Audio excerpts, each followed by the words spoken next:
Le 24 avril dernier, au Cercle du Lac, a eu lieu une nouvelle édition de la conférence NextGen. Lors de celle-ci, 4 jeunes sont venus parler de leur expérience au sein de leur entreprise familiale. Dans un second temps, plusieurs groupes ont été créés pour que chacun puisse s'exprimer et poser des questions. Me voici donc en compagnie de Valérie Denis, directrice de la chaire Famille en entreprise, et de Philippe Deporter, secrétaire général de la Banque du Luxembourg et partenaire de la chaire Famille en entreprise. Est-ce que vous pouvez m'expliquer pourquoi c'est important pour vous de soutenir et de participer aux conférences NextGen? Je crois que ces conférences NextGen sont le moment privilégié lors duquel la chaire délivre le résultat de ses recherches. C'est donc un moment important.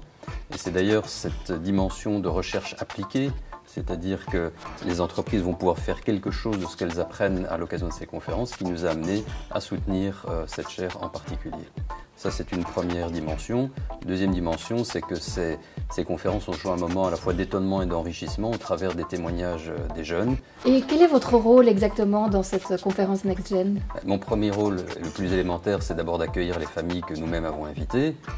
Mon second rôle, si je puis dire, c'est d'animer un atelier. C'est un atelier sur la communication intergénérationnelle, c'est-à-dire la communication qui doit prendre place entre les différentes parties prenantes de la famille et de l'entreprise pour préparer la transmission.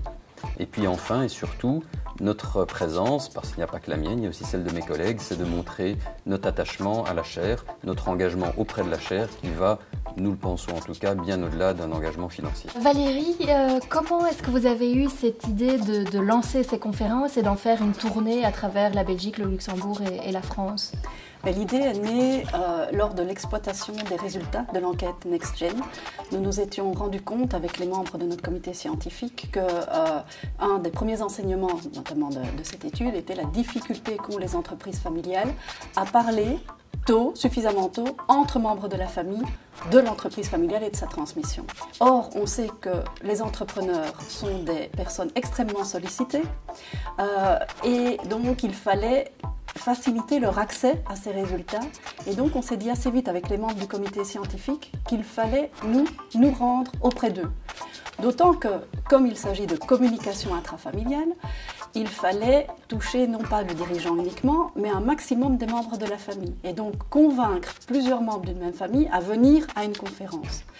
D'où aussi cet intérêt à le faire très proche de leur lieu de vie. Les 26, 27, 28 mai dernier, la chaire Gestion durable et RSE organisait son séminaire RSE et Management. Pendant celui-ci, on a demandé aux étudiants de mettre en application tout ce qu'ils ont vu pendant leurs études autour des questionnements liés à la RSE, à l'éthique et au développement durable. On leur a entre autres demandé de proposer une innovation à implémenter dans une société existante ou à créer, et cela bien sûr en tenant compte d'aspects responsables, d'objectifs responsables, mais aussi économiques, environnementaux et sociaux.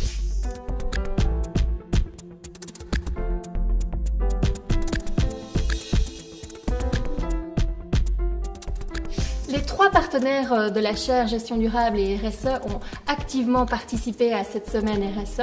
Et là, je suis avec Jacques Spelkens, responsable de la RSE du groupe GDF Suez. Et qu'est-ce que vous espérez qu'ils retiennent, que les étudiants retiennent à l'issue de cette semaine RSE et Management? D'abord, la satisfaction du travail accompli, parce que je pense que c'est 3 jours quand même intenses et bien remplis. La deuxième chose, je crois qu'ils ont vraiment appris à travailler dans des équipes très diversifiées et multiculturelles.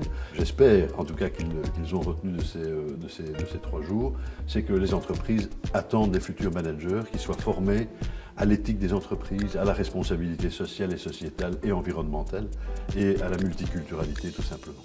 Bonjour Can, merci de participer à cette interview. Et qu'est-ce qui vous a vraiment motivé à participer à cette semaine?